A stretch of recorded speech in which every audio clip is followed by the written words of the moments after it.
Slovakia, landlocked country of Central Europe, is roughly coextensive with the historic region of Slovakia, the easternmost of the two territories that from 1918 to 1992 constituted Czechoslovakia. The short history of independent Slovakia is one of a desire to move from mere autonomy within the Czechoslovak Federation to sovereignty, a history of resistance to being called the nation after the hyphen. Although World War II thwarted the Slovaks' first vote for independence in 1939, sovereignty was finally realized on January 1, 1993, slightly more than 3 years after the Velvet Revolution, the collapse of the communist regime that had controlled Czechoslovakia since 1948. Of course, the history of the Slovak nation began long before the creation of Czechoslovakia and even before the emergence of Slovak as a distinct literary language in the 19th century. From the 11th century, Hungary ruled what is now Slovakia, and the Slovaks' ancestors were identified as inhabitants of Upper Hungary or simply the highlands rather than by their Slavic language. Despite the Hungarians' drive to majorize the multi-ethnic population of their kingdom, by the 19th century, the Slovaks had created a heavily mythologized identity linking themselves with the 9th century Slavic kingdom of Great Moravia. Because they lacked a national dynasty, patron saints, and a native aristocracy or bourgeoisie, their national hero became the 18th century outlaw Janicek, sometimes called the Slovak Robin Hood. Land: Slovakia is bordered by Poland to the north, Ukraine to the east, Hungary to the south, and Austria to the southwest. Its former federal partner, the Czech Republic, lies to the west. Plant and animal life. Although Slovakia is a small country, its varied topography supports a wide variety of vegetation. Agriculture and timber cutting have diminished the republic's original forest cover, but approximately 2/5 of its area is still forested. Forestland is most extensive in the mountainous districts. The forests in the western Beskid Mountains on the Czech-Slovak border and those in central Slovakia near Zir nad Hronom are among the most endangered. The major forest types include the oak grove assemblages of the Podunajska lowland, the beech forest of the lower elevations of the Carpathians, and the spruce forest of the middle and upper slopes. The highest elevations support taiga and tundra vegetation. The timberline runs at about 5,000 feet, 1,500 meters. At these upper elevations, particularly in the Tatras, the tree cover below the timberline consists largely of dwarf pine. At about 7,500 feet, 2,300 meters, alpine grasses and low-growing shrubs give way to lichens. Slovakia's wildlife is abundant and diverse. Tatra National Park shelters an exceptional collection of wild animals, including bears, wolves, lynx, wildcats, marmots, otters, martens, and minks. Hunting is prohibited in the parks, and some animals, such as the chamois, are protected nationwide.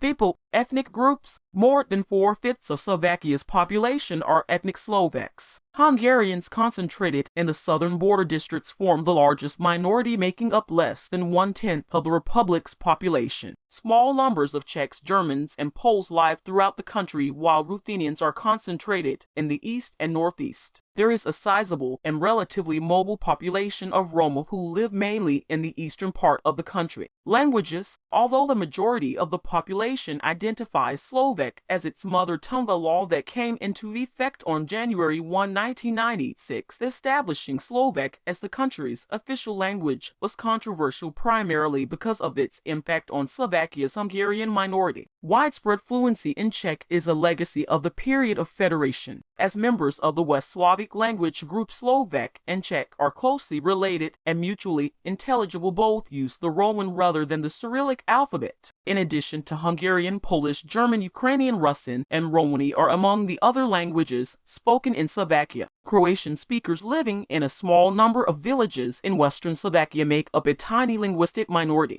Religion. 4 decades of official atheism ended with the collapse of communist control in 1989, and the widespread persistence of religious affiliation quickly manifested itself in both the sectarian and political spheres. The majority of Slovaks are Roman Catholic, but Protestant churches, particularly the Evangelical Church of the Augsburg Confession and the Reformed Christian Church, claim a significant minority of adherents. Greek Catholics and Eastern Orthodox Christians are found in Ruthenian districts. More than 1/10 of the population professes no religious belief. Economy of Slovakia. The brevity of the fanfare that greeted the rebirth of Slovakia in 1993 was largely an acknowledgement of the economic reality. Slovak political autonomy was a popular idea, but many Slovaks viewed the pursuit of it outside the relative security of a Czechoslovak federation as potentially disastrous. Others argued that the conversion to a market economy in a federated Czechoslovakia would favor the Czech region. Geographic and historical conditions, including the central planning of the communist era, had left Slovakia more rural and less economically diversified than its Czech neighbor, which had roughly twice Slovakia's population. Indeed, the process of privatization undertaken after the fall of the communist regime in 1989 had proceeded much more slowly in Slovakia than in the Czech Republic.